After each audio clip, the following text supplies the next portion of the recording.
տեսանկյունից նշենք, որ դատախազության տարեկան հաղորդումներում ներկայացված են տվյալներ ընդհանուր օրենսդրական առաջարկությունների եւ նախաձեռնությունների վերաբերյալ, սակայն դրանք չեն մատնանշում, հենց կոռուպցիայի կանխարգելման ուղղված առաջարկությունների, ինչից կարելի է ենթադրել, որ դատախազությունը հատուկ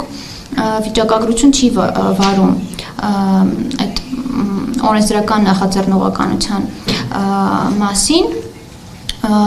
կոռուպցիային վերաբերվող համակարգային խնդիրների բացահայտման եւ կանխարգելիչ քաղաքական առաջարկությունների մշակման ուղղությամբ,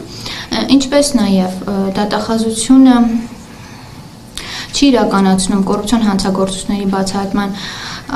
ուրեմն կոռուպցիայի տարածվեցության, մակարդակի, համատեքստի, պատճառների եւ պայմանների վերաբերյալ հետազոտություններ եւ վերլուծություններ, իսկ տեղեկատվության եւ քարոզարշավների տեսանկյունից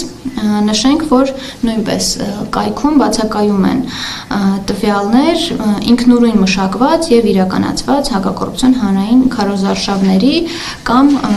ռազմավարությունների վերաբերյալ։ Կարելի է ասել, որ առցանց հաղորդակցում ցուցանիշը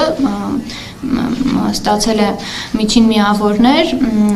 նախ այն հիմնավորմամբ, որ կոռուպցիոն հանցագործությունների հակազդման, տեղեկատվության տարածման եւ հանրությանը իրազեկելու հիմնական գործիքը դատախազության պաշտոնական կայքն է եւ կայքում ուրեմն առանձին բաժնով հրապարակված են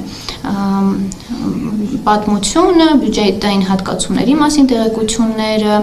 առկա է աստարարման առանձնացված պատուհան, տեղեկություն, խորհրդատվություն ստանալու կարգի մասին տեղեկատվություն եւ այլն, միևնույն ժամանակ արձանագրվել է, որ կայքում հրապարակվող փաստաթղթերը, մասնավորապես գլխավոր դատախազի հրամանները չեն համապատասխանում բաց տվյալների սկզբունքներին, դրանք չունեն մատչելի ձևաչափ, ներկայացվում են միայն PDF ձևաչափով եւ մեքենաընթեռնելի չեն։ Իսկ ինչպես նաեւ դրանցում առկա տեղեկատվությունը առկա չէ այլընտրանքային ձևաչափերով։ Օրինակ, առկա չէ տեքստը ձայնային տարբերակով ներկայացնելու գործիք։ Եվ վերջին ուրեմն չափանիշով